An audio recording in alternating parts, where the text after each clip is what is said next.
Joko Widodo menyebut ada agenda besar politik di balik polemik ijazahnya dan isu pemakzulan Gibran Rakabuming Raka. Sebuah pernyataan yang berat, yang seolah ingin mengarahkan opini bahwa rakyat yang bertanya adalah bagian dari manuver politik yang terselubung.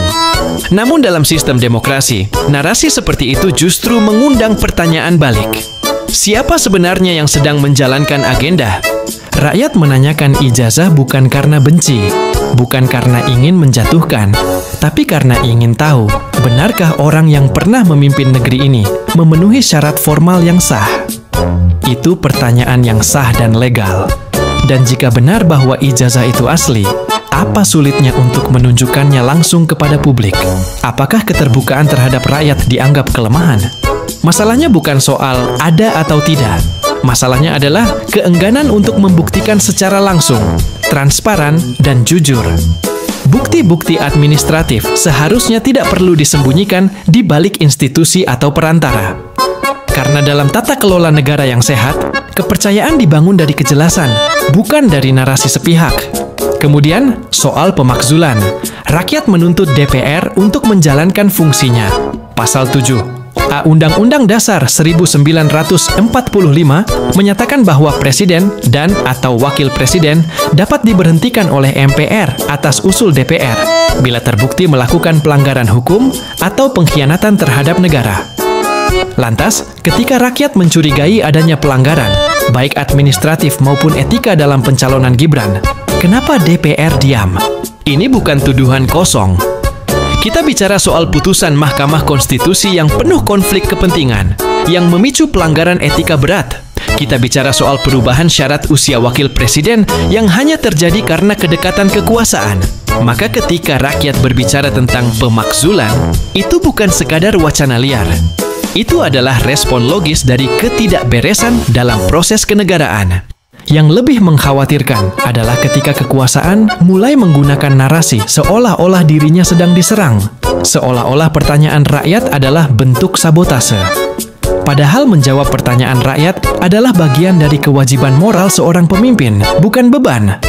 Transparansi bukan permintaan berlebihan, itu syarat mutlak dalam demokrasi. Kita sedang menghadapi gejala kekuasaan yang mulai alergi terhadap kritik, yang mulai membingkai setiap pertanyaan sebagai ancaman. Ini berbahaya, karena ketika kritik dianggap sebagai serangan, maka yang dibangun bukan lagi demokrasi, tapi otoritarianisme yang disamarkan. Dan, lebih menyedihkan lagi, banyak lembaga yang seharusnya menjadi penyeimbang justru diam. DPR, yang punya kekuasaan konstitusional untuk bertindak, justru pasif. Media yang seharusnya kritis, sebagian besar memilih jalur aman. Dan sebagian rakyat mulai lelah, bukan karena tidak peduli, tapi karena merasa sendirian dalam memperjuangkan kebenaran yang seharusnya jadi tanggung jawab semua. Padahal, sistem demokrasi hanya bisa berjalan kalau 3 hal terpenuhi: transparansi, akuntabilitas, dan partisipasi rakyat.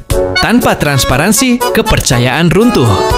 Tanpa akuntabilitas, kekuasaan jadi liar. Dan tanpa partisipasi rakyat, politik hanya jadi panggung bagi segelintir orang. Jadi mari kita balik narasinya.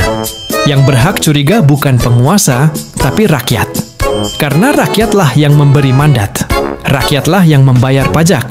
Dan rakyat pula lah yang akan menanggung akibat dari kesalahan penguasa. Jika penguasa tidak bisa menjawab pertanyaan rakyat dengan jujur, lalu untuk siapa sebenarnya kekuasaan ini dijalankan? Kita tidak bicara soal kebencian. Kita bicara soal integritas. Tentang kelayakan seseorang memegang kekuasaan publik. Dan tentang keberanian untuk mempertanggungjawabkan semua proses yang membawanya ke posisi itu. Maka, jika ada agenda besar di balik semua ini, itu adalah agenda rakyat untuk menjaga agar negara ini tidak kehilangan arah, agar konstitusi tetap menjadi pegangan, agar kekuasaan tetap berada dalam koridor hukum, bukan sekadar narasi dan pencitraan. Rakyat hanya ingin satu hal, kebenaran. Dan kalau menyampaikan kebenaran dianggap ancaman, maka kita harus bertanya, siapa sebenarnya yang merasa terancam?